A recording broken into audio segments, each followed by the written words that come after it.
നിങ്ങൾക്ക് പ്രയാസം തോന്നണ്ടാവും. ഞാൻ കിടന്ന് ഓടിച്ചാടിയും ടെക്നിക്കൽ കാര്യങ്ങളിലൊക്കെ നോക്കണം, അതിൻ്റെ ഇടയ്ക്ക് വചനം പ്രഘോഷിക്കണം.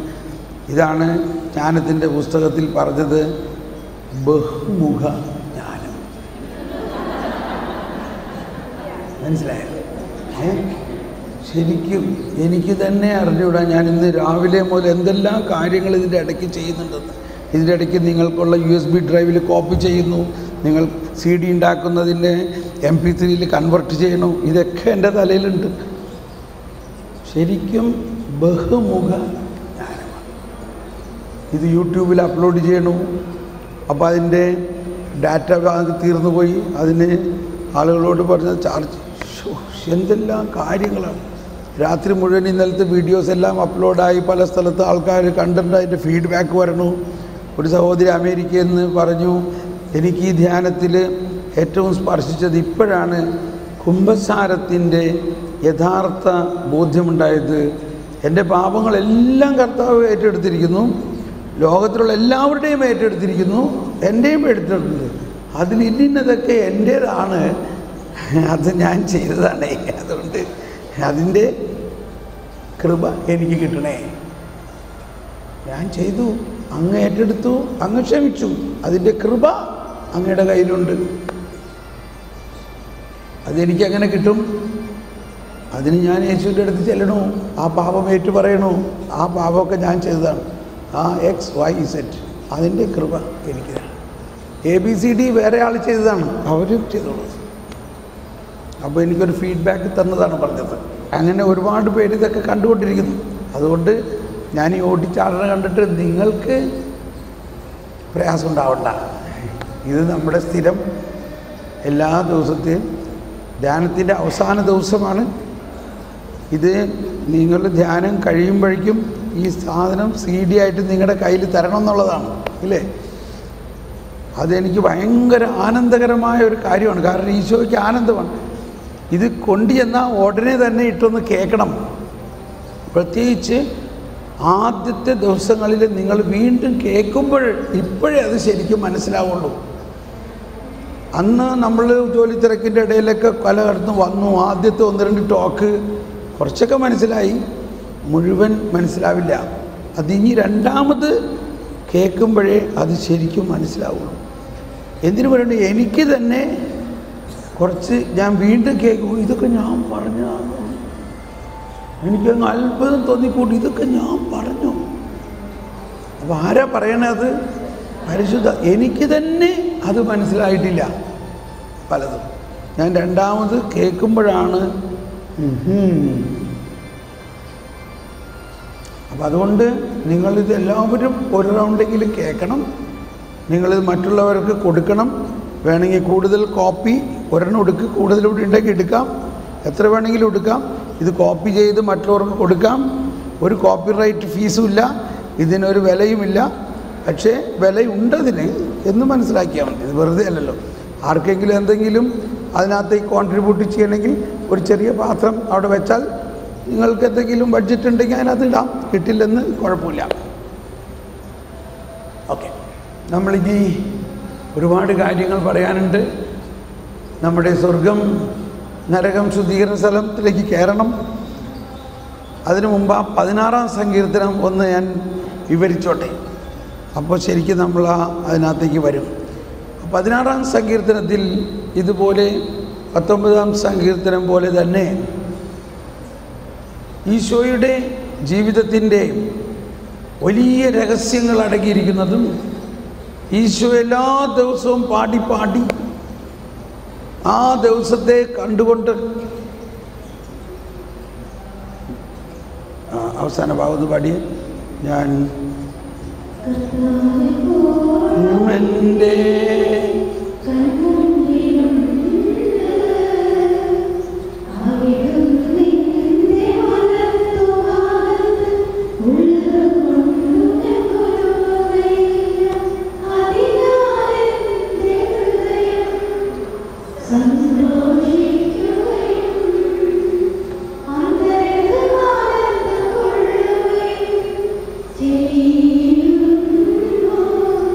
ഒരു കാര്യം, നമ്മൾ ഈ ധ്യാനം കഴിഞ്ഞ് ചെല്ലുമ്പോൾ ഉടനെ തന്നെ ഇതിനെക്കുറിച്ച് ഒരുപാട് കാര്യങ്ങൾ ആരോടും പറയാതിരിക്കാൻ നല്ലത്. നിങ്ങൾ 3-4 ദിവസം ഇരുന്ന് ഇത് നയവിറക്കി ഇനി ആരോടെന്തെങ്കിലും പറയുന്നുണ്ടെങ്കിൽ നമ്മൾ എവിടെ നിന്ന് തുടങ്ങിയോ അതാണ് ആദ്യം പറയേണ്ടത്. അവസാനിച്ച ഭാഗം പോയി പറയരുത്. ഇപ്പോൾ ഒരച്ഛൻ 9 വർഷം തിയോളജി പഠിച്ചു, പഴയ നിയമത്തിൻ്റെ ഉൽപ്പത്തി പുസ്തകം പഠിച്ചത്.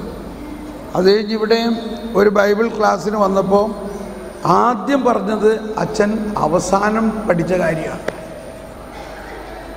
അവസാനം അച്ഛൻ ഇതെല്ലാം പഠിച്ചു കഴിഞ്ഞപ്പോൾ അച്ഛന് മനസ്സിലായി ഈ മരം, വൃക്ഷം, തോട്ടം ഇതെല്ലാം പ്രതീകങ്ങളാണ്. ഇത് ജീവൻ്റെ വൃക്ഷം എന്ന ഒരു വൃക്ഷം ഒരു യഥാർത്ഥ വൃക്ഷത്തേക്കാൾ വളരെ വലിയ ഒരു പ്രതീകാത്മകമായ ഒരു മിസ്റ്ററിയാണ്. അതൊരു മിസ്റ്ററിയാണ്. ഇത് അച്ഛന് മനസ്സിലായി. 9ാമത്തെ വർഷം ഇത് മനസ്സിലായത്. ഇനി ഇവിടെ വന്ന് പഠിപ്പിക്കാൻ തുടങ്ങിയപ്പോൾ അച്ഛൻ ആദ്യം തന്നെ പറഞ്ഞു, ഈ മരമൊന്നും അല്ല, അവിടെ മരമൊന്നും ഉണ്ടായിരുന്നില്ല, അതെല്ലാം ഒരു രഹസ്യമാണ്. ആളുകളെല്ലാം ബഹളുണ്ടാക്കി. ഇതെന്തീ പറയണ അച്ഛൻ? വിശുദ്ധ ലിഖിതത്തിലെ വള്ളിയോ പുള്ളിയോ പോലും മാറ്റാൻ പറ്റില്ല എന്ന് പറഞ്ഞിട്ട് അവിടെ ജീവൻ്റെ വൃക്ഷം ഉണ്ടായിരുന്നില്ല എന്നെങ്ങനെയാണ് പറയണത്? അവിടെ കൃത്യമായിട്ട് എഴുതിയിരിക്കുകയാണ് 2 വൃക്ഷങ്ങൾ അവിടെ ഉണ്ടായിരുന്നു എന്ന്. ബഹളമായി, തല്ലിപിടുത്തമായി. അച്ഛന് ക്ലാസ് എടുക്കാൻ പറ്റാണ്ട് അച്ഛൻ അവിടെ നിന്ന് പോയി. അപ്പോൾ നമ്മൾ പഠിച്ചത് മുഴുവനും ഏത് ഓർഡറിൽ പറയണം എന്നുള്ളത് ഒരു കാര്യമാണ് കേട്ടോ. അതുകൊണ്ട് ഇപ്പോൾ ഇത് കഴിഞ്ഞ് ചെല്ലുമ്പോൾ ഭയങ്കര സന്തോഷമായി, ഇനി അങ്ങനെ വേണമെങ്കിൽ ജീവിക്കാം, നമ്മളൊക്കെ സ്വർഗത്തിലാണ് എന്ന് പറഞ്ഞു കഴിഞ്ഞാൽ ശരിയല്ലേ? അതും ശരിയാണോ ഇല്ലയോ? പക്ഷേ എങ്ങനെ വേണമെങ്കിൽ ജീവിക്കാമെന്ന് ഞാൻ പറഞ്ഞില്ല. ഞാൻ പറഞ്ഞോ? അതുകൊണ്ട് വളരെ സൂക്ഷിക്കണം. നിങ്ങൾക്ക് കിട്ടിയിരിക്കുന്ന ഒരു നിധിയാണ് അത്. സാവധാനം. ഒരു വലിയ ആളെനിക്ക് വാട്സപ്പിൽ മെസ്സേജ് അയച്ചു, നിൻ്റെ ധ്യാനം ഞാൻ കഷായം കുടിക്കണമാതിരി കുടിച്ചുകൊണ്ടിരിക്കുകയാണ് എന്ന് പറഞ്ഞാൽ, വെള്ളം കുടിക്കണമാതിരി കുടിച്ചാൽ ഇത് മനസ്സിലാവില്ല. കുറച്ച് കുടിച്ച് അയവിറക്കി മനസ്സിലാക്കി പഠിച്ച്, ഇത് എന്തോ ഒരു ജ്ഞാനമാണ് തോമസ് പോൾ, എനിക്കിത് എവിടെ നിന്ന് കിട്ടി? അപ്പോൾ ഇതങ്ങനെ എളുപ്പം ആരോടും പറഞ്ഞ് മനസ്സിലാക്കിക്കണ്ട. പറയണ്ടെങ്കിൽ തന്നെ ആദ്യത്തെ ദിവസം അവർക്ക് പറയേണ്ടത് ജ്ഞാനത്തിന് വേണ്ടി നമുക്ക് പ്രാർത്ഥിക്കണം. അങ്ങനെ നീ പ്രാർത്ഥിക്കുക. ജ്ഞാനം കിട്ടിയാൽ എല്ലാം ശരിയാവും. ആ ജ്ഞാനത്തിൻ്റെ ഭാഗങ്ങൾ മാത്രം പറഞ്ഞിട്ട് ഒരു ഗ്യാപ്പ് കൊടുത്തിട്ട് ഇനി ബാക്കി കാര്യം 2 ദിവസം കഴിഞ്ഞിട്ട് പറയാമെന്ന് പറയണം. അവർ ജ്ഞാനത്തിന് വേണ്ടി പ്രാർത്ഥിക്കാതെ ഇതാർക്കും മനസ്സിലാവില്ല. നമ്മൾ 2 ദിവസമാണ്. നിങ്ങൾ എവിടെയെങ്കിലും ഒരു സബ്ജക്റ്റിനെ കുറിച്ച് തുടർച്ചയായി 2 ദിവസം കേട്ടിട്ടുണ്ടോ? എങ്ങും കേട്ടിട്ടുണ്ടാവില്ല. അതോടൊപ്പം പെന്തക്കോസ്തക്കാരും പ്രൊട്ടസ്റ്റന്റുകാരും യഹോവ സാക്ഷികളും എംബററും ഇവരൊക്കെ നിങ്ങളുടെ അടുത്ത് വന്നാൽ ഇതെന്താ നിങ്ങൾ അങ്ങനെ പറയണേ, ഇതിനകത്ത് എന്തെങ്കിലും, ഇതിനൊന്നും നമ്മൾ വ്യാഖ്യാനിച്ച് കൊടുക്കരുത്. അവർക്ക് മനസ്സിലാവില്ലെന്ന് മാത്രമല്ല, അവരത് മനസ്സിലാക്കാൻ വേണ്ടിയല്ല നമ്മളോട് ചോദിക്കണേ. മനസ്സിലാവുന്നുണ്ടോ? നമ്മളോട് തർക്കിക്കാൻ വേണ്ടിയാണ്. അപ്പം അതുകൊണ്ട് മോനെ, നീ ജ്ഞാനത്തിന് വേണ്ടി പ്രാർത്ഥിക്കും, ഞാൻ നിനക്ക് വേണ്ടി പ്രാർത്ഥിക്കാം. അപ്പോൾ പരിശുദ്ധാത്മാവ് തന്നെ നിനക്ക് മനസ്സിലാക്കി തരുമെന്നാണ് പുതിയ നിയമത്തിൽ ഈശോ പറഞ്ഞേക്കണത്. പരിശുദ്ധാത്മാവ് വരുമ്പോൾ നിനക്ക് എല്ലാം മനസ്സിലാവും. അതുകൊണ്ട് ഞാനായിട്ട് നിനക്ക് മനസ്സിലാക്കി തരണ്ട, പരിശുദ്ധാത്മാവ് മനസ്സിലാക്കി തരുമെന്ന് പറഞ്ഞ് ഡിസ്കഷൻ ഇല്ലാതിരിക്കണം. ഒരു ഡിസ്കഷനിലൂടെ ഇത് മനസ്സിലാവില്ല. ഓക്കെ, ഞാനത് ഇതിൻ്റെ ഇടയിൽ പറയാൻ വന്നത് എന്താണെന്ന് അറിഞ്ഞുകൂടാ, അങ്ങനെ പറയാൻ പറഞ്ഞു. നിങ്ങൾ തൽക്കാലം 1-2 ദിവസം ശാന്തമായിട്ടിരുന്ന് ഇതങ്ങ് അനുഭവിച്ച് നിങ്ങളുടെ അടുത്തുള്ള ആളുകൾക്ക് മനസ്സിലാവും, എന്തോ വ്യത്യാസം വന്നിട്ടുണ്ട് ഇയാൾക്ക്. ഇതാണ് ആദ്യം മനസ്സിലാവേണ്ടത്. എന്താണ് ആദ്യം ഉണ്ടാവേണ്ട വ്യത്യാസം? കണ്ടിട്ടും കാണുന്നില്ല. ഇത് എളുപ്പം മനസ്സിലാവും എല്ലാവർക്കും. കണ്ടിട്ടും കാണുന്നില്ല. നിങ്ങളെക്കുറിച്ച് ആരെന്തൊക്കെ പറഞ്ഞാലും ചിരിക്കുക, ചിരിക്കുക, ചിരിക്കുക, ഒന്നും എതിര് പറയരുത്. അപ്പം അവർക്ക് മനസ്സിലാവും, കേട്ടോ ഇവർ ശരിക്കും എന്തോ വ്യത്യാസം വന്നിട്ടുണ്ട്. ഇതാണ് എളുപ്പം വ്യത്യാസം മനസ്സിലാക്കി കൊടുക്കാനുള്ള. നിങ്ങൾ പറഞ്ഞത് കൊണ്ടല്ല, അതാണ്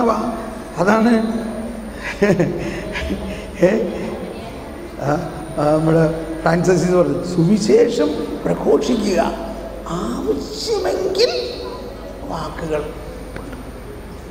ഇപ്പം നിങ്ങൾ മറ്റുള്ളവർ പ്രൊവോക്കേറ്റ് ചെയ്യും, പലതും നമുക്ക് ഇഷ്ടമില്ലാത്തതാണെന്ന് ശരിക്കറിയാവുന്ന കാര്യം നമ്മുടെ മുമ്പിൽ ചെയ്യും.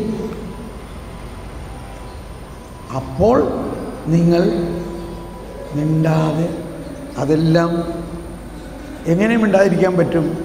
കർത്താവേ നീ കാണുന്നുണ്ടല്ലോ, കാണുന്നുണ്ടോ? കർത്താവേ നീ കാണുന്നുണ്ടല്ലോ, നീ അനുഗ്രഹിക്കണേ, നീ അവരോട് ക്ഷമിക്കണേ. ഇത് പറഞ്ഞുകൊണ്ട് അങ്ങനെ ഒരു ദിവസം നിങ്ങൾ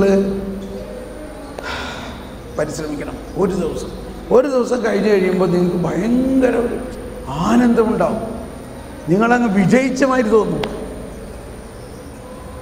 അപ്പോൾ അടുത്ത ദിവസം നിങ്ങൾക്ക് സാധിക്കും. അങ്ങനെ ഏതാനും ദിവസം കഴിയുമ്പോൾ ഒരു സിസ്റ്റർ വന്ന് ചോദിക്കും, ഇതെങ്ങനെ സാധിക്കണോ സിസ്റ്ററിന്, ഇതെങ്ങനെ സാധിക്കുന്നു? ഞാൻ ഇത്രയൊക്കെ പ്രകോപിച്ചിട്ടും മിണ്ടാതിരിക്കാൻ എങ്ങനെ സാധിക്കും? അപ്പോഴും ഒന്നും പറയണ്ട, സാവധാനം പറയാമെന്ന് പറയുന്നത് കേട്ടോ. അതുകൊണ്ട് വളരെ സൂക്ഷിക്കണം.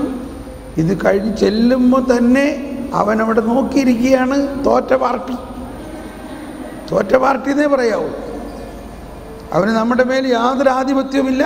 പക്ഷേ ഇടയ്ക്കിടയ്ക്ക് ഇങ്ങനെ മാന്താൻ പറ്റും, തോണ്ടാൻ പറ്റും, അത്രയൊക്കെ പറ്റുള്ളൂ. ഓൾറൈറ്റ്, 16-ാം സങ്കീർത്തനത്തിൻ്റെ ആ സാരാംശത്തിലേക്ക് വരികയാണ്. ഇവിടെ ഈ അവസാന ഭാഗത്ത് പറയുന്നത് മുഴുവനും ഈശോയുടെ പീഠാനുഭവത്തിൻ്റെ അവസാനത്തിൽ എല്ലാ വശത്തുനിന്നും പിശാച് തിന്മയും യേശുവിനെ നിറഞ്ഞിരിക്കുന്നു.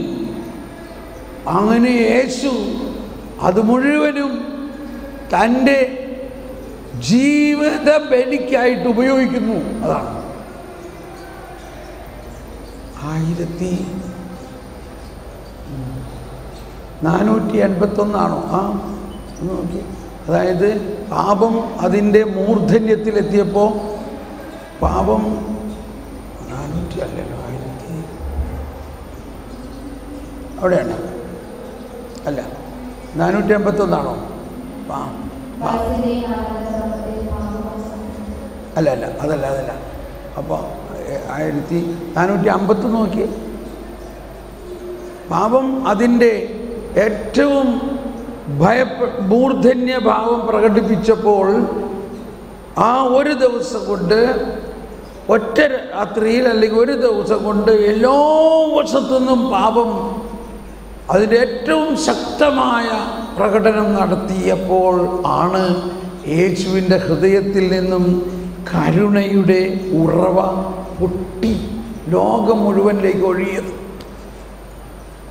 കർത്താവെപ്പോഴും എൻ്റെ കൺമുമ്പിലുണ്ട്, അവിടുന്ന് ഭാഗത്ത് ഉള്ളത് കൊണ്ട് ഞാൻ കൊല്ലുകയില്ല. എൻ്റെ ഹൃദയം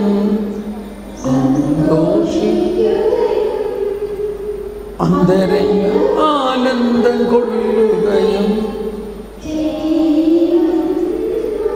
അതായത് ഈ രക്ഷാകര രഹസ്യങ്ങളുടെ ഏറ്റവും മൂർധന്യ അവസ്ഥയിൽ ഒറ്റ മണിക്കൂറിൽ പീലാത്തോസ് കൊല്ലാൻ പോകുന്നു, ചമ്മട്ടി കൊണ്ട് അടി കൊട്ടുന്നു, ഭയാനകമായ അടി. പത്രോസ് തിരസ്കരിക്കുന്നു, ജൂദാസ് ഒറ്റിക്കൊടുക്കുന്നു, കൂടെ ഉണ്ടായിരുന്ന എല്ലാവരും തിരസ്കരിക്കുന്നു. ഇതെല്ലാം കുരിശ് ചുമക്കുന്നു, ആണിയടിക്കുന്നു, വസ്ത്രം ഉരിഞ്ഞു മാറ്റി നഗ്നമാക്കുന്നു. ഇതെല്ലാം ഒറ്റ ദിവസത്തിലേക്ക് ഇങ്ങനെ വന്നപ്പോൾ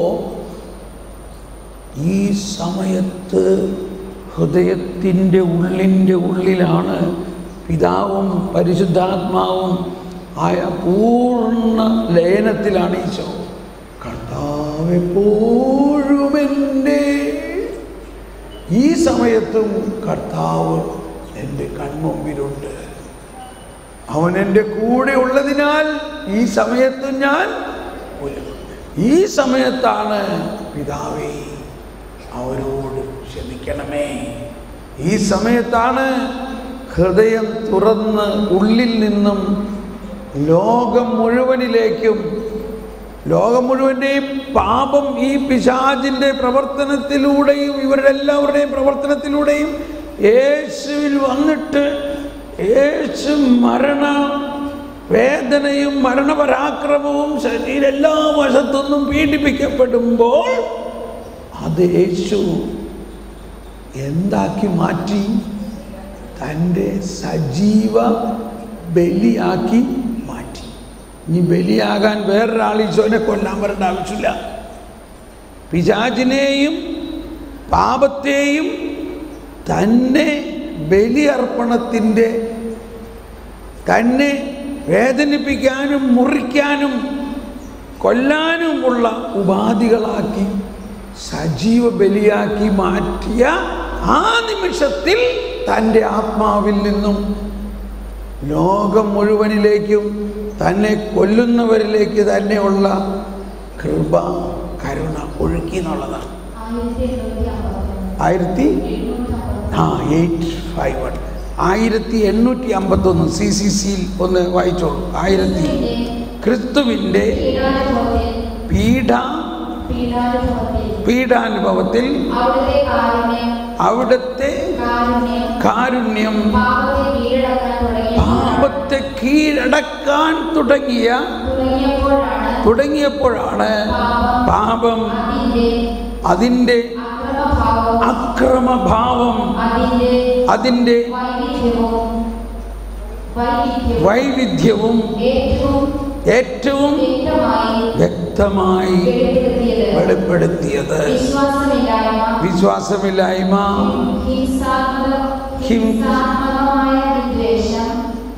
ഹിംസാത്മകമായ വായിച്ചോ. നേതാക്കന്മാരും ജനവും നടത്തിയ തള്ളിപ്പറച്ചിലും പരിഹാസവും, പീലാത്തോസിന്റെ ധീരത്വം, പട്ടാളക്കാരുടെ ക്രൂരത, യേശുവിനെ സഹിച്ച യൂദാസിന്റെ കയ്പ് നിറഞ്ഞ ഒറ്റപ്പെടുത്തൽ, പത്രോസിന്റെ തള്ളിപ്പറയൽ, ശിഷ്യന്മാരുടെ പ്രയാണം എന്നിവ. എന്നാലും അന്ധകാലത്തിന്റെയും ഈ ലോകത്തിന്റെ അധിപതിയുടെയും ആ മണിക്കൂറിൽ തന്നെ ക്രിസ്തുവിന്റെ ബലി നിഗൂഢമായി നമ്മുടെ പാപപ്രകൃതിയുടെ നിലയ്ക്കാത്ത പ്രവാഹത്തിന്റെ സ്രോതസ്സായി തീരുന്നു.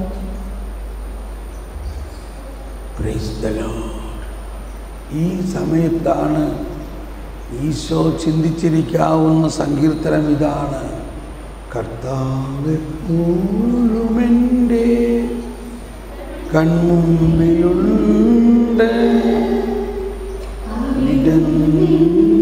വലത്തു ഭാഗത്ത്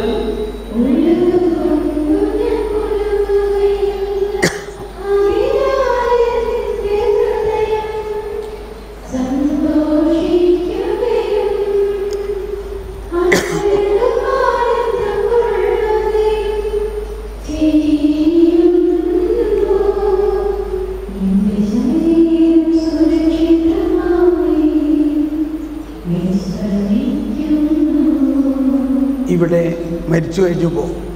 ഇപ്പോൾ മരണം കഴിഞ്ഞു, ശരീരം സുരക്ഷിതമായി വിശ്രമിക്കുന്നു.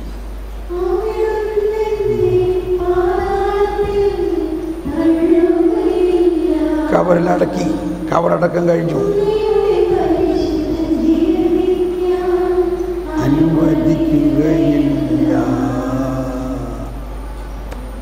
അപ്പോൾ ഈശോയുടെ ഉത്ഥാനത്തിൻ്റെ രഹസ്യം, മരിക്കുന്നതിന് മുൻപ് തന്നെ ഈശോയുടെ ആത്മാവിലും ശരീരത്തിലും ഈ ഉത്ഥാനം ഉണ്ട്. കാരണം ഉത്ഥാനത്തിൻ്റെ ശക്തി ഒരു പുതിയ ശക്തിയല്ല, അത് ദൈവത്തിൻ്റെ തന്നെ ശക്തിയാണ്. അത് ആൽഫായും ഒമേഗയുമാണ്.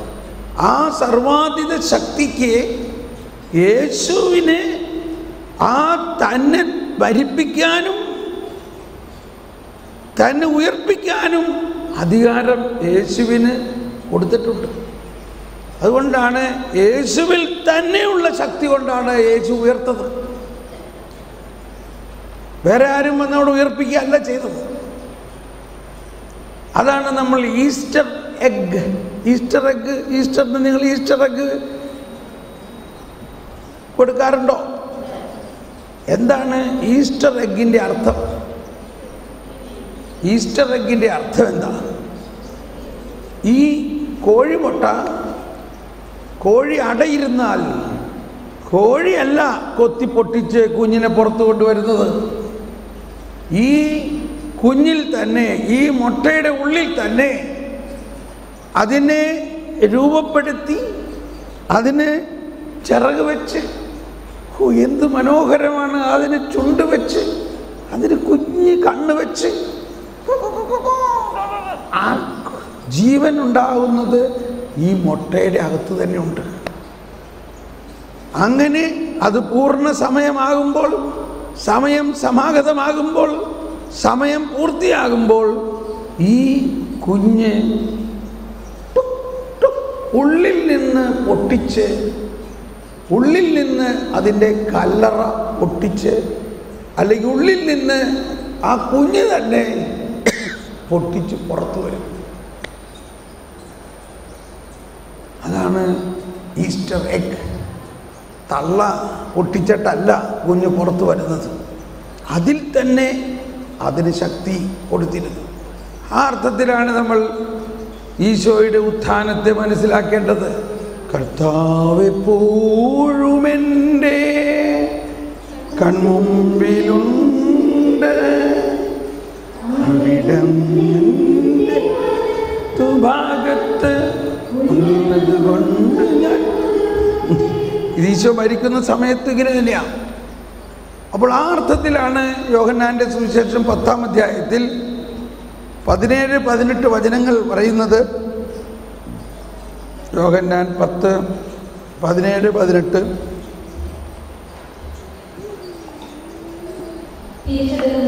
ജെസ്സി ഇച്ചിരി പ്ലെയിൻ വാട്ടർ, വെറും പ്ലെയിൻ വാട്ടർ. തിരിച്ചെടുക്കുന്നതിന് വേണ്ടി ഞാൻ ജീവൻ അർപ്പിക്കുന്നതിനാൽ. കണ്ടോ കണ്ടോ എന്ന് പറഞ്ഞല്ല, ഒരു തിരിച്ചെടുക്കുന്നതിന് വേണ്ടി ഞാൻ ജീവൻ അർപ്പിക്കുന്നതിനാൽ പിതാവ് എന്നെ സ്നേഹിക്കുന്നു. ആരും എന്നിൽ നിന്ന് അത് പിടിച്ചെടുക്കുകയല്ല, ഞാൻ അത് സ്വമേധയാ സ്വമനസാലെ സമർപ്പിക്കുകയാണ്. അത് സമർപ്പിക്കാനും തിരികെടുക്കാനും എനിക്ക് അധികാരമുണ്ട്.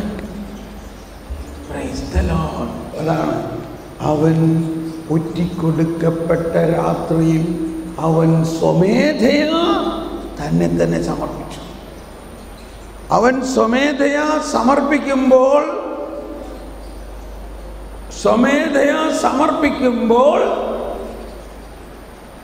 അപ്പോൾ തന്നെ അറിയാം, 3-ാം ദിവസം ഞാൻ സ്വമേധയാ ഉയർത്തെഴുന്നേക്കും.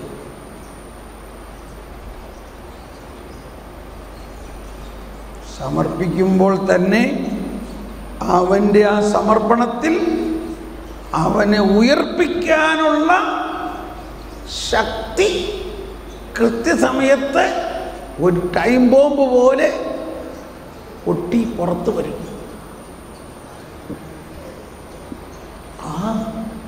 അതാണ് രഹസ്യം. യേശുവിനെ മരിച്ചവരിൽ നിന്ന് ഉയർപ്പിച്ചത് മറ്റാരെങ്കിലും അവിടെ വന്ന് പ്രവർത്തിച്ചതിലൂടെയല്ല, സ്വമേധയാണ്. യേശുവിൽ തന്നെ ആ ശക്തി പിതാവ് ആധികാരികമായിട്ട് നൽകിയിരിക്കുന്നു. എന്നെ തിരിച്ചെടുക്കാൻ വേണ്ടി സമർപ്പിക്കാനും മരിക്കാനും ജീവൻ കൊടുക്കാനും ജീവൻ തിരിച്ചെടുക്കാനുമുള്ള അധികാരം യേശുവിന് തന്നിരിക്കുകയാണ്.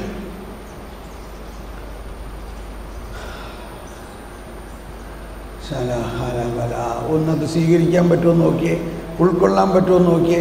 പരിശുദ്ധാത്മാവേ ജ്ഞാനം നൽകണേ, ജ്ഞാനം നൽകണേ, ജ്ഞാനം നൽകണമേ. സർവാധിപനാം കർത്താവേ, നിന്നെ വണങ്ങി നമിക്കുന്നു. ശോനാഥാനയമുടെ നിന്നെ നമിച്ചു പുകഴ്ത്തുന്നു. മർത്യനു നിത്യമഹോന്നതമാം ഉത്ഥാനം നീ അരുളുന്നു. ക്ഷയമവനുടെ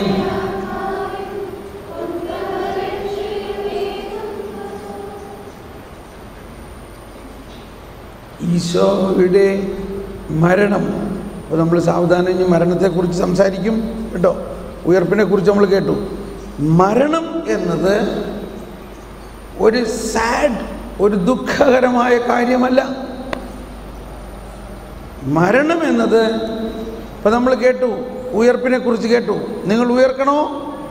ഉയർക്കണോ? ഉയർക്കണമെങ്കിൽ എന്ത് വേണം? മരിക്കണം. അതാണ് മരണം. അപ്പോൾ ഉയർപ്പിനെ കുറിച്ച് മനസ്സിലാകുമ്പോൾ പിന്നെ ഭയങ്കര സന്തോഷമാണ്. ഉയർക്കണമെങ്കിൽ മരിക്കണം. അപ്പോഴാണ് മരണഭയം നമ്മളെ പോകുന്നത്. മരണഭയം നമുക്കുണ്ടാകുന്നത് ഉയർപ്പിനെ കുറിച്ച് അറിയാത്തത് കൊണ്ടാണ്.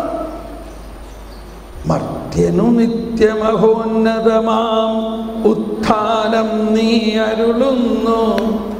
ക്ഷയമവനുടെ ആത്മാവിൻ ഉത്തമരക്ഷ.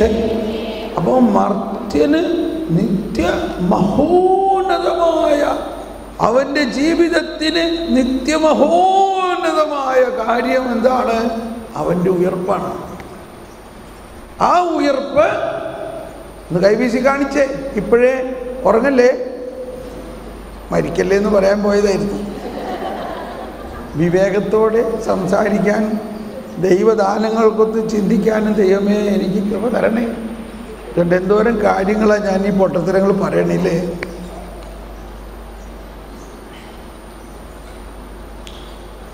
ശ്രദ്ധിക്കണം. എന്തിനാണ് മരിക്കുന്നത്? ഉയർക്കാൻ വേണ്ടി.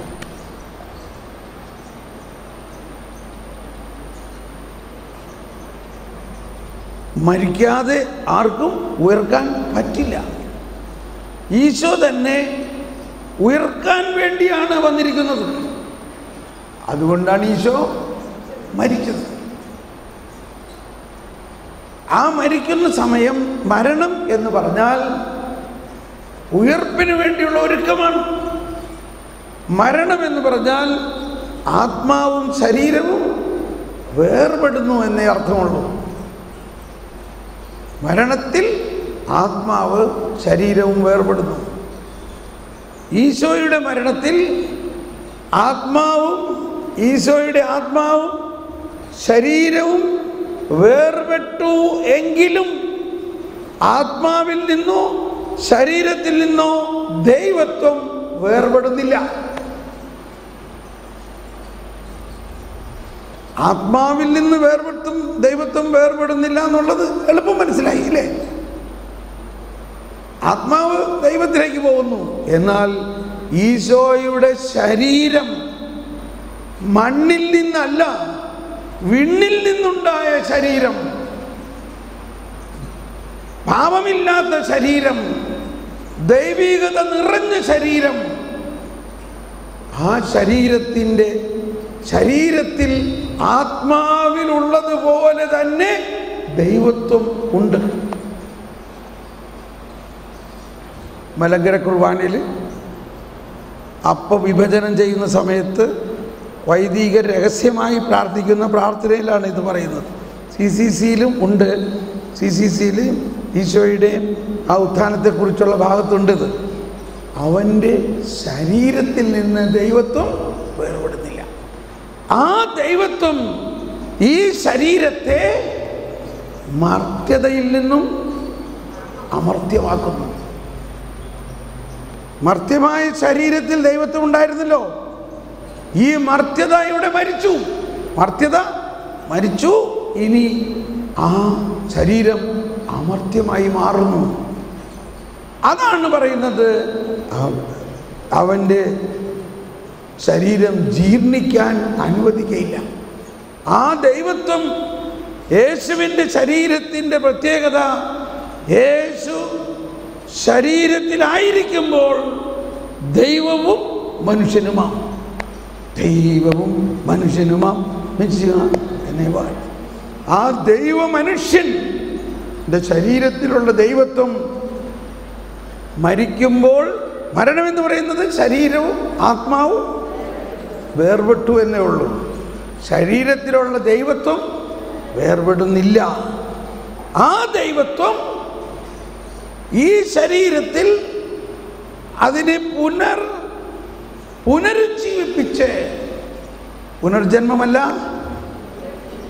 പുനരുജ്ജീവിച്ച് അതിനെ മർത്യതയിൽ നിന്നും അമർത്യമാക്കുന്നു.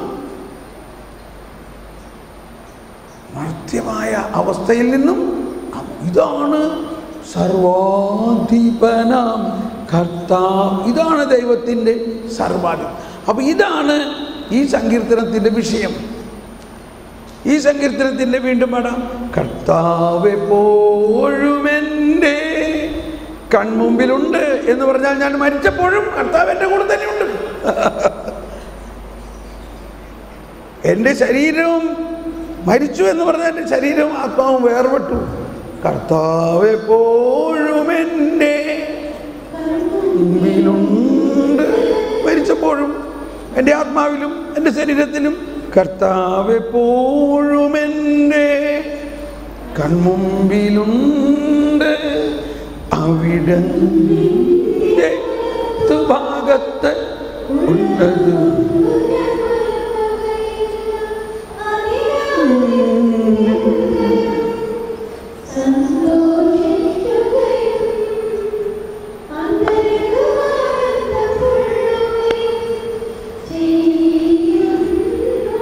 ഭയങ്കര ആനന്ദമാണിപ്പോ.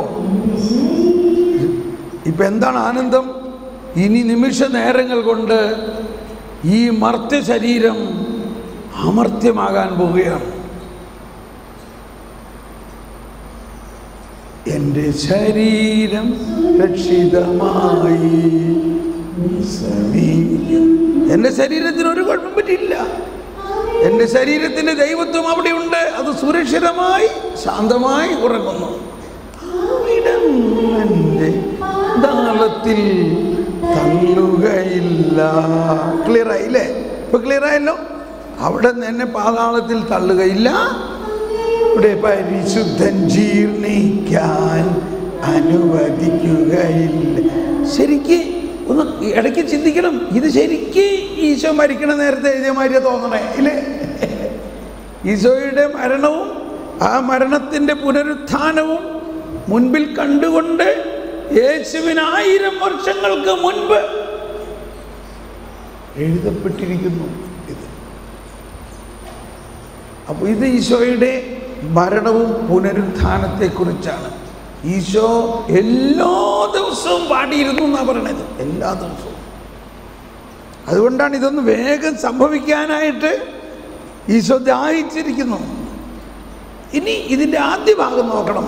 ഇതിൻ്റെ ആദ്യ ഭാഗത്ത് ഇതിന് ഉപോത്ഫലകമായ, നമ്മൾ പറഞ്ഞു കർത്താവ് എനിക്ക് അധികാരം തന്നിട്ടുണ്ട്, എന്നെ തന്നെ സമർപ്പിക്കാനും തിരിച്ചെടുക്കാൻ വേണ്ടി, ഉയർക്കാൻ വേണ്ടിയാണ് എന്നെ സമർപ്പിക്കുന്നത്. കോഴിക്കുഞ്ഞിൻ്റെ ഉള്ളിൽ തന്നെ തന്നെ രൂപപ്പെടുത്തി ആ പഴയ ലിക്വിഡ് സിറ്റുവേഷനിൽ നിന്ന് ശരീരം പ്രാപിച്ച്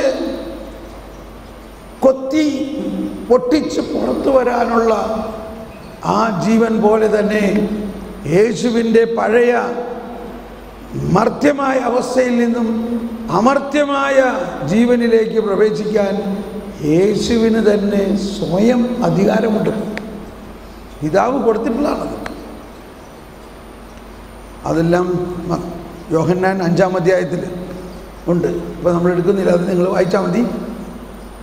അതാണ് ഈശോ അല്ലെങ്കിൽ സങ്കീർത്തനം 16-ന്റെ ആദ്യ ഭാഗത്തിൽ പറയുന്നത്. കർത്താവാണെൻ്റെ ഓഹരിയും പാനപാത്രവും യാഗധേയമവിടത്തെ കരങ്ങളിലാണ്. അഭികാമ്യമായ ദാനമാണെനിക്ക് അളന്നു കിട്ടിയിരിക്കുന്നത്.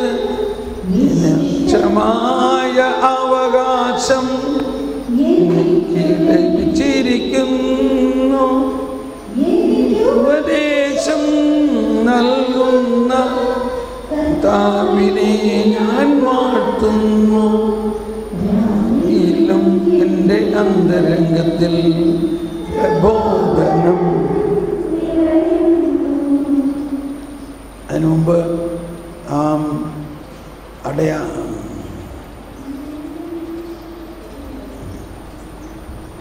അതിന് മുമ്പത്തെ സ്റ്റാൻസിലാണ് അവകാശം ഇവിടെ വന്നില്ലേ? അല്ല ഓക്കെ, ഇത് മതി. ഇവിടെ കർത്താവാണെൻ്റെ അവകാശം അല്ലേ? ഓഹരി. സാധാരണഗതിയിൽ നമ്മളെന്താ ഓഹരി എന്ന് പറഞ്ഞാൽ, നമ്മുടെ വീട്ടിൽ 10 ഏക്കർ സ്ഥലമുണ്ട്, 10 മക്കളുണ്ട്. എത്ര ഓഹരി കിട്ടും ഓരോരുത്തർക്ക്? 1 ഏക്കർ ഓഹരി കിട്ടും. അത് ഓഹരി, ജന്മാവകാശമാണത്. കർത്താവാണെൻ്റെ ഓഹരി. അപ്പോൾ ഓരോ മനുഷ്യനും ആത്മീയമായ ദൈവികമായ ഒരു ഓഹരിയുണ്ട്. ഒന്ന് കൈവീശി കാണിച്ച്. നമുക്കേതായാലും ഓഹരി ഒന്നും കിട്ടാനുള്ള വകുപ്പില്ല, നാട്ടിൽ നിന്നോ വീട്ടിൽ നിന്നോ ഉണ്ടോ? പക്ഷെ നമുക്ക് ആരുടെ ഓഹരിയുണ്ട്? കർത്താവാണ് എൻ്റെ ഓഹരി. അളന്ന് കിട്ടിയിരിക്കുന്നു. വിശിഷ്ടമായ അവകാശം. അപ്പോൾ ഇതൊരു കുടുംബ പശ്ചാത്തലത്തിൽ മാതാപിതാക്കൾ നമ്മുടെ പിതൃസ്വത്ത് അളന്നു തരും. അതാരും നമ്മളിൽ നിന്ന് എടുത്തു മാറ്റാൻ പറ്റില്ല. എന്നാൽ ഇവിടുത്തെ വലിയ രഹസ്യം എന്താ? കർത്താവാണെൻ്റെ ഓഹരി. നമ്മൾ കടുകുമണിയെക്കുറിച്ച് ചിന്തിച്ചോ ഇല്ലയോ? കടുകുമണിയെക്കുറിച്ച് പറഞ്ഞില്ലേ? Infinite divided by anything equal to infinite. അത് പറഞ്ഞോ? ഇല്ല.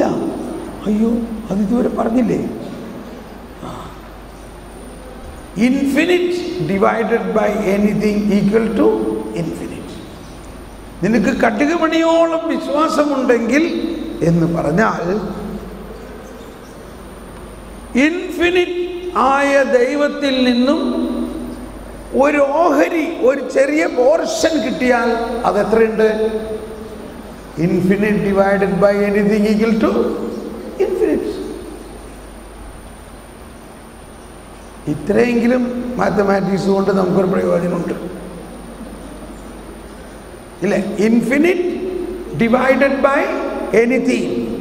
ഓർക്ക് പണ്ട് നമ്മൾ പഠിച്ചിട്ടില്ല ആൾജിബ്രയിൽ, infinite divided by 1000 equal to infinite. മനസ്സിലായില്ലേ? അപ്പോൾ ഇൻഫിനിറ്റായ ദൈവത്തിൽ നിന്നും ഒരു കടുകുമണിയോളം നമുക്ക് കിട്ടിയാൽ എത്ര കിട്ടി?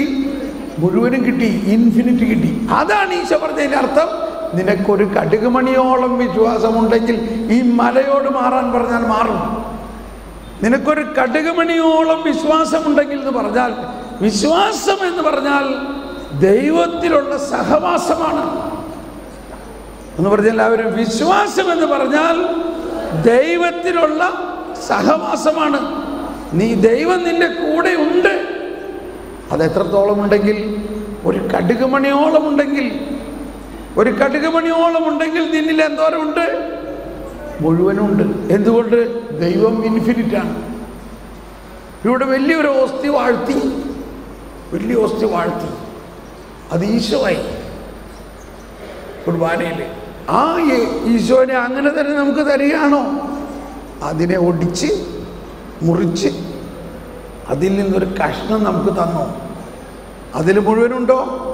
മുഴുവൻ യേശുണ്ട്. കുർബാന സ്വീകരണത്തിൻ്റെ സമയത്ത് ഒരു സിസ്റ്റർ കുർബാന കൊടുക്കാൻ വന്നു, അല്ലെങ്കിൽ അച്ഛൻ കുർബാന സ്വീകരണത്തിന് കുർബാന ഹോളി കമ്മ്യൂണിയൻ ഡിസ്ട്രിബ്യൂട്ട് ചെയ്യാൻ അല്ലെങ്കിൽ കുർബാന കൊടുക്കാൻ വന്നു.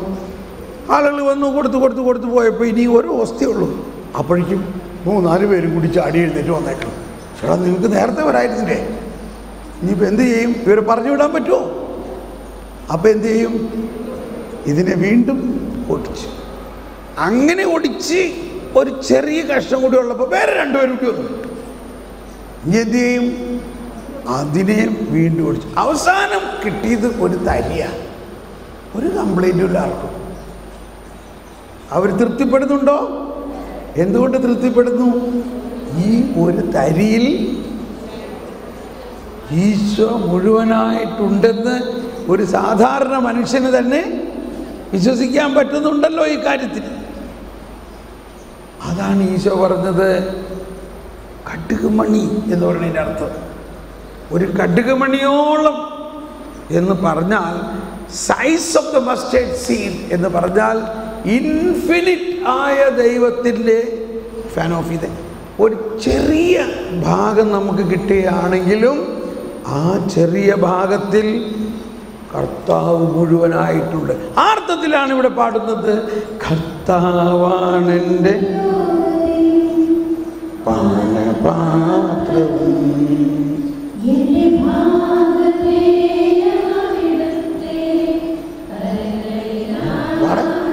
വാടമനെ പിടിക്ക് വാ.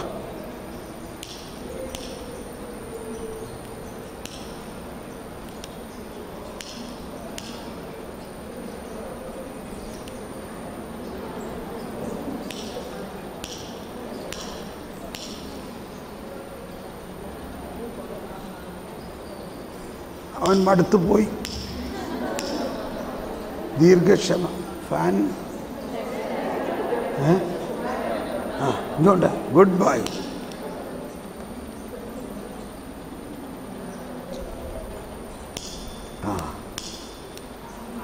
ഈ ഫാൻ കൂടി ഓഫ് ചെയ്യണം.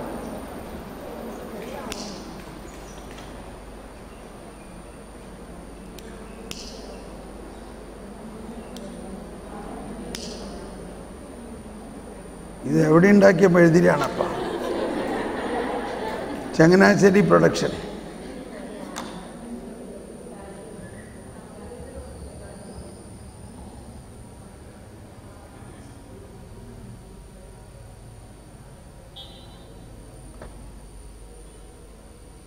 ഇത് പിടിച്ചോ മോൻ, ഇനി വാ എൻ്റെ അടുത്ത് ചിക്കട കിട്ടാ. ഇങ്ങനെ പിടിക്കണം, ഇങ്ങനെ കൈമ വീഴുമ്പോൾ വിട്ടുകളയരുത്. ഈശോനെ പ്രതി സഹിക്കണം. ഇന്നലെ എന്താ പറഞ്ഞത് നമ്മൾ? ഈശോനെ ആശ്വസിപ്പിക്കുന്ന കാര്യം പറഞ്ഞില്ലേ? ഓക്കെ. ഇതാണ് ലൂമൻ ക്രിസ്റ്റി. എന്താണത്? ഉയർത്തെഴുന്നേറ്റ കർത്താവ്. ജ്ഞാനസ്നാന സമയത്ത്, ജ്ഞാനസ്നാനത്തിലൂടെ തോമസ് ഇരിക്കണം, എന്നാലേ സിസ്റ്റർമാർക്ക് കാണാൻ പറ്റുള്ളൂ.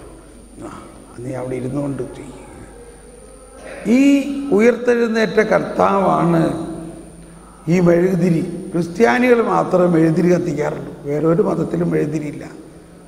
ഇത് പ്രകാശിക്കണമെങ്കിൽ എന്താകണം? ഉരുകണം.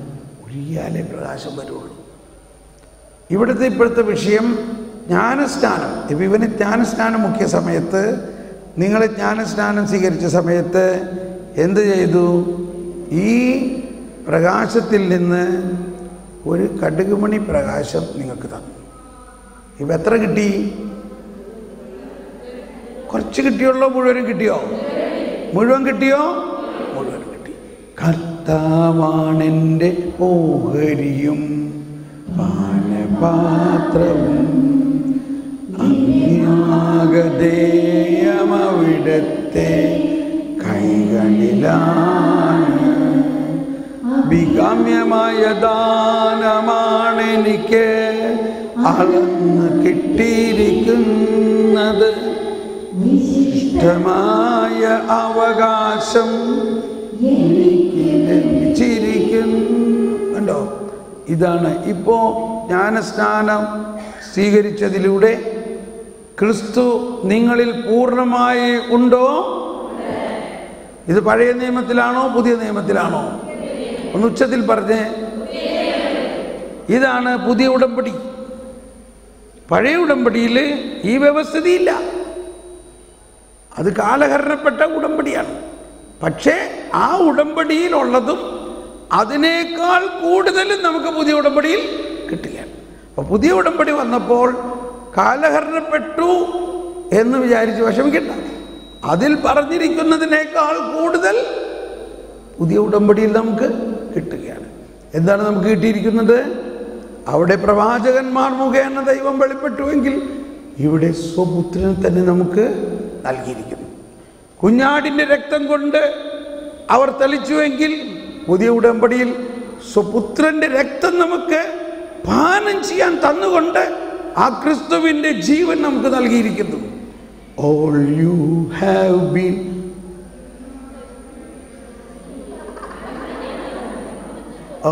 you have been baptized into Christ have put on Christ.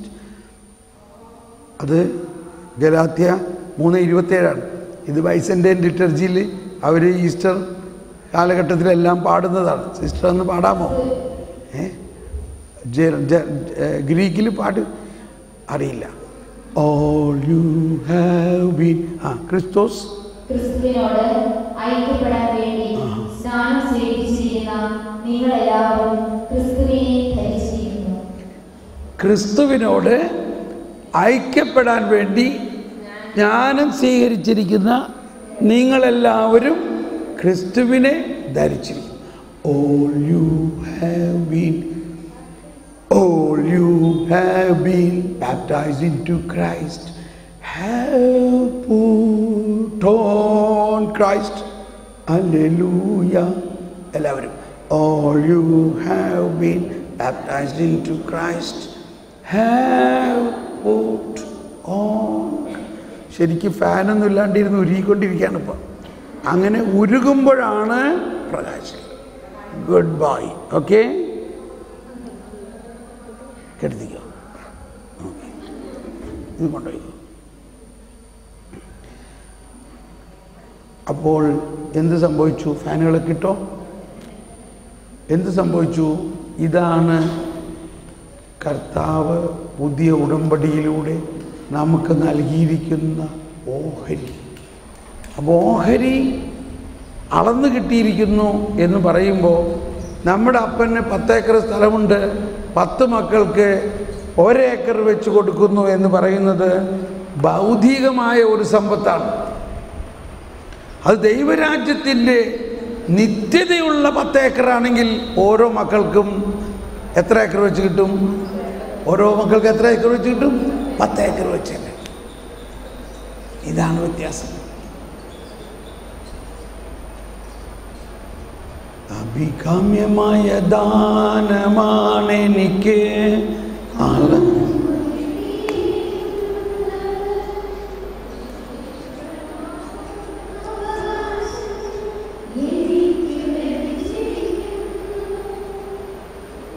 ഉപദേശം നൽകുന്ന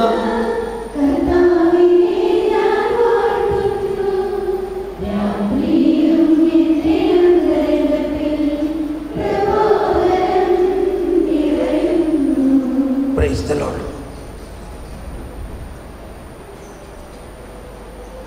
അപ്പോൾ ഇതാണ് 16-ാം സങ്കീർത്തനം. അപ്പോൾ ഈ 16-ാം സങ്കീർത്തനം ഈശോ പാടിയിരുന്നപ്പോൾ ഈശോയ്ക്ക് ദൈവത്തെ തന്നെ നൽകുന്നു എന്നതും യേശുവിൽ വിശ്വസിക്കുന്ന ഓരോരുത്തരിലും ഇത് തന്നെയാണ് ദൈവം നൽകുന്നത്. ആ വിശ്വാസം ഉണ്ടാകുമ്പോഴാണ് പുതിയ നിയമം നമ്മളിൽ സംസ്ഥാപിതമാകുന്നത്. അത് പുതിയ നിയമത്തിലൂടെ മാത്രമാണത്. കാരണം യേശുക്രിസ്തുവിലൂടെയാണത്.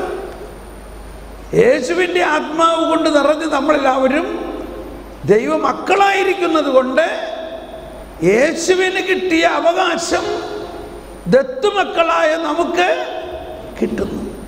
ഇപ്പം നമ്മുടെ വീട്ടിൽ നമ്മളൊരു മകനോ മകളോ ഉണ്ട്. അത് കഴിഞ്ഞപ്പോൾ അപ്പൻ വേറൊരാൾ ദത്തെടുത്തപ്പോൾ ദത്തുപുത്രൻ സ്വന്തം മകൻ അല്ലെങ്കിലും ദത്തപുത്രന് മറ്റു മക്കളോടൊപ്പം എല്ലാ അവകാശവും. അഭികാമ്യമായ ദാനമാണ് എനിക്ക് അളന്ന് കിട്ടിയിരിക്കുന്നത്, ഇഷ്ടമായ അവകാശം എനിക്ക്. Praise the Lord. ചായ കുടിക്കാൻ തോന്നുന്നുണ്ടോ?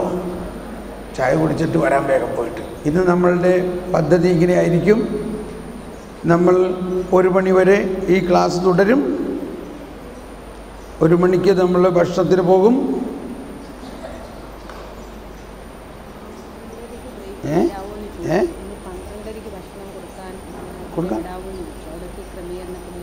All right. അപ്പോൾ 1 മണിക്ക് പകരം ഇന്ന് 12:30 ഭക്ഷണം. ഓക്കെ. അത് കഴിഞ്ഞ് നിങ്ങൾ ഭക്ഷണം കഴിച്ച് അല്പം വിശ്രമിച്ച് 1:30 ആകുമ്പോൾ അല്ലെങ്കിൽ 2 മണിക്ക് 1:30 ആകുമ്പോൾ ചാപ്പലിൽ വന്നിരുന്ന് അഭിഷേക പ്രാർത്ഥനയ്ക്ക് വേണ്ടി ഒരുങ്ങുക. നിങ്ങൾ തന്നെത്താൻ ഈ ധ്യാനത്തിൽ മുഴുവനും കിട്ടിയ ഉൾക്കാഴ്ചകളെല്ലാം ഒന്ന് മനസ്സിൽ കൊണ്ടുവന്ന് ദാഹിക്കുക. ദാഹിക്കുന്നവർ എൻ്റെ അടുക്ക വരും. ഞാൻ നിങ്ങളുടെ തലയിൽ കൈവച്ച് പ്രാർത്ഥിക്കുന്നതിലൂടെ അല്ല. ഇതുണ്ട്, എനിക്ക് ദാഹിച്ചപ്പോൾ വെള്ളം കുടിച്ചു. നിങ്ങൾക്ക് ദാഹമുണ്ടെങ്കിൽ ഇഷ്ടം പോലെ കുടിക്കാം. വെള്ളം ഇഷ്ടം പോലെ ഇട്ടു.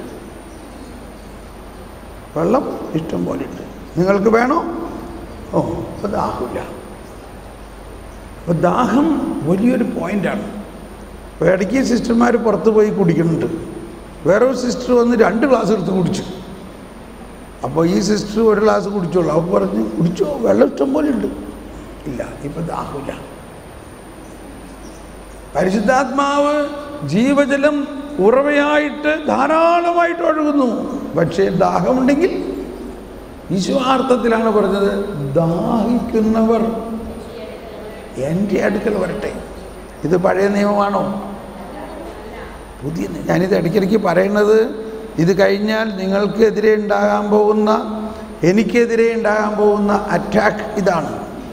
ഇത് പുതിയ നിയമം മാത്രം. പഴയ നിയമത്തെ ഒട്ടും കണക്കാക്കില്ല. പഴയ നിയമത്തിൽ എന്തോരം ഗുണമുണ്ട്, ഇല്ലെന്ന് പറയാനില്ല. പക്ഷേ അതിനേക്കാൾ കൂടുതൽ ഗുണം പുതിയ നിയമത്തിൽ കാണണം. എന്താണ് അതിനേക്കാൾ കൂടുതൽ ഗുണം? പുത്രസ്വീകാര്യത്തിൻ്റെ ആത്മാവിനെ നമുക്ക് തന്നിരിക്കുന്നു. ഇനി ഞാൻ അടിമയാകണോ? പറയും. അപ്പോൾ പഴയ നിയമം അടിമത്വത്തിൻ്റെ ഒരു കാലഘട്ടമാണ്. അടിമത്വത്തിലായിരിക്കുന്ന അവസ്ഥയിൽ ഈശോ വന്നിട്ട് അടിമത്വത്തിൽ നിന്ന് നമ്മളെ മോചിപ്പിച്ച് പുത്രത്വത്തിലേക്ക് കൊണ്ടുവന്നോ? പുത്രൻ്റെ ആത്മാവിനെ നൽകിയിരിക്കുന്നു. ഇനി നമ്മളെങ്ങനെ അടിമയാകുക? അപ്പോൾ ഈ കാര്യങ്ങളാണ്. അപ്പോൾ നിങ്ങൾ ദാഹിക്കും. അപ്പോൾ നമ്മുടെ ഇന്നത്തെ ക്രമീകരണം ഒന്നുകൂടി പറയാണ്. അടുത്ത ക്ലാസ് 11:15 തുടങ്ങണു. 15 മിനിറ്റ് കൊണ്ട് നിങ്ങൾ ചായ കുടിച്ച് വരണം. 11:15 നമ്മൾ മരണാനന്തര ജീവിതവും പിന്നെയും കുറേ കാര്യങ്ങൾ പറയാനുണ്ട്. 12:30 അവസാനിക്കുന്നു. നിങ്ങൾ ഭക്ഷണം കഴിച്ച് വിശ്രമിച്ച് 1/2 മണിക്കൂർ നിങ്ങൾ ചാപ്പലിൽ ഇരുന്ന് കോണ്ടംപ്ലേഷൻ ദാഹിക്കുന്നു. 2 മണിക്ക് 2:15 വരെ, 1:45 മുതൽ 2:15 വരെ ഞാൻ അവിടെ കൺവെൻഷന് ടോക്ക് കൊടുക്കുന്നു. അത് കഴിഞ്ഞ് ഞാൻ വന്ന് 2:15 അഭിഷേക പ്രാർത്ഥന ആരംഭിക്കുന്നു. അതുവരെ നിങ്ങൾ 1/2 മണിക്കൂർ അവിടെ ഇരിക്കണം. ഞാൻ അവിടെ ടോക്ക് കൊടുക്കുന്ന നേരത്ത്. അത് നിങ്ങളെ സംബന്ധിച്ച് ഈശോ പറഞ്ഞു, നിങ്ങളിവിടെ ഇരിക്കി. നിങ്ങളിതൊക്കെ ഇത്തിരി 5 ദിവസം കേട്ട കാര്യങ്ങൾ ഒന്ന് അയവിറക്കി ദാഹിക്കുക. അങ്ങനെ ആത്മാവിൻ്റെ അഭിഷേകത്തിന് വേണ്ടി ദാഹിക്കുക. 2:15, 2:30 ആകുമ്പോൾ അഭിഷേക പ്രാർത്ഥന നടത്തുന്നു. 3 മണിക്ക് അല്ലെങ്കിൽ 3:15 അത് തീരുന്നു. ഉടനെ നമ്മൾ വിശുദ്ധ ബലി ആരംഭിക്കുന്നു. വിശുദ്ധ കുർബാനയിൽ എല്ലാത്തിൻ്റെയും ഉച്ചകോടി അനുഭവത്തിലേക്ക് വരുന്നു. അങ്ങനെ അത് കഴിയുമ്പോൾ നിങ്ങൾക്ക് പോണവർക്ക് പോകാം. കുറച്ച് നേരം ഇവിടെ തങ്ങി ഈശോയുടെ ഉപകാരസ്മരണക്ക് നൽകി. അപ്പോൾ ഇനി കൗൺസിലിങ്ങിന് കുറച്ച് പേര് അത് കഴിഞ്ഞിട്ട് ഞാൻ കാണാം കേട്ടോ. അത് കഴിഞ്ഞിട്ട് 4 മണിക്ക് മുമ്പ് അത്യാവശ്യം പോകണം എന്നുള്ളവർ ഈ ഉച്ചയ്ക്ക് ഭക്ഷണം കഴിക്കുന്ന നേരത്ത് ഞാൻ കാണാൻ നോക്കാം ചില നേരം. വൈകുന്നേരം 4 മണി കഴിഞ്ഞിട്ട് കുറച്ച് പേര് കാണാൻ ഉള്ളവരുണ്ടെങ്കിൽ അതായിരിക്കും കുറേയും കൂടി നല്ലത്.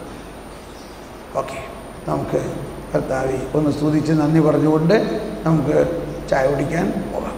ഈശോയെ നന്ദി, ഈശോയെ സ്തോത്രം. Hallelujah, hallelujah. യേശുവേ മഹത്വം, യേശുവേ ആരാധന. Praise the Lord. Go ahead. മെഴുകുതിരി കത്തിക്കൊണ്ടിരിക്കുകയാണ് നിങ്ങളുടെ ഹൃദയത്തിൽ എന്ന് ഓർത്തോണം. ജ്വലിക്കുന്ന തീപ്പന്തമായിട്ട്